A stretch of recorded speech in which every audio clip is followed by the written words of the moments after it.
All right, so just finishing up, I'm going to finish up the jump boost. And we pretty much did it all in the last one. There's just one little piece we're going to add. So last time, all that we did was, if I run my game here, we made it so that if you stand still and you hold down, that boost number goes up, caps at 400. Then you can jump really high. But then the boost will go to 0, and we just made it so that when it lands, it resets to 750.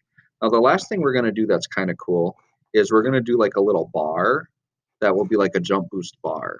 So what I'm going to do is I'm just going to make a new sprite, and I'm going to call it jump bar.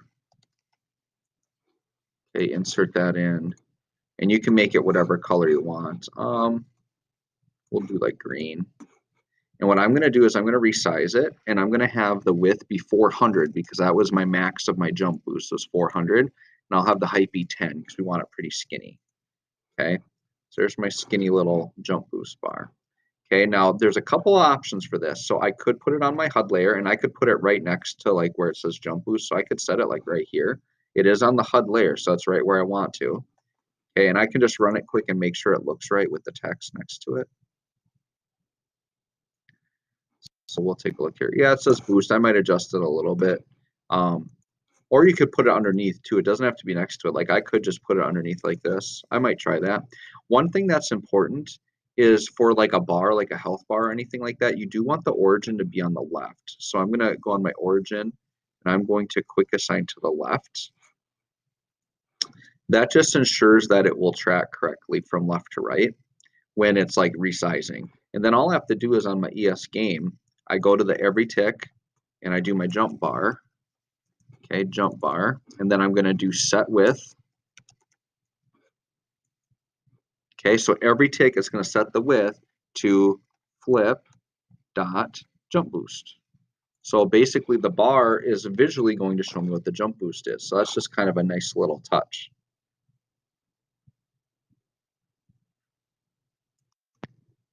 Okay, so now if I hold down, you'll see that boost bar will actually increase and show me my boost. And then you can see that it resets when I land. And then as I move, that bar goes down. So that's really cool too. I won't actually show it in this video, but what you could do too is you could just add pin behavior to it, put on the main layer. You could pin it like right above Flip's head or something, and then have that there. The only problem is it's like really long to be like above Flip. So you'd have to do like a math equation and like take the width and divide it by 4 or something. But for now, I think up there is pretty good. Okay. The next thing we're going to do on this video is the game is called Flip the Robot Monkey, but he doesn't actually flip. So I'm going to quickly just show you how we could make him flip. So all I'm going to do is I'm going to give Flip a behavior called rotate. So I'm going to add a new behavior called rotate. Okay, and by default, what it's going to do is Flip is literally just going to start rotating around. Okay, so run it here. You'll see Flip just as like trying to rotate and just be silly. And you can try to move around or whatever. So what we want to do is we want him only to rotate when he jumps. So I have a rotate speed here. We're just going to control everything through that. So I'm going to put rotate speed to 0. Okay, that's all I really have to do there. And then all I have to do is go to my event sheet. And I believe I already have a flip on jump.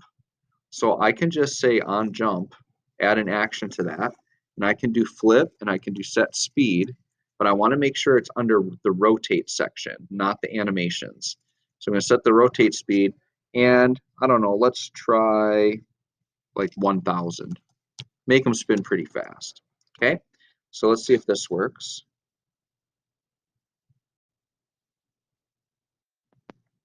So yeah, he flips. Now the issue is he doesn't stop flipping. So what we have to do is when he lands, we have to tell the rotate speed to go back. So now go back to your on landed event here, and then we'll do flip, and we'll do set speed again. Whoops. And we'll make sure we do rotate. We're going to set the rotate speed to 0. Now there's still going to be an issue, so watch this. So now he'll flip when I jump, and then he'll land. But now I just set the rotate speed to 0, so now Flip's at like a really weird angle, and now I can't really jump or do anything, or I can try to jump. It just depends on the collisions. So then what we have to do also when he lands is we have to set the rotate speed to 0 and then add another action for flip, and we need to set his angle. So just his regular old angle to 0. Okay, so these are the three things I added. I just said on jump, set rotate speed to 1,000.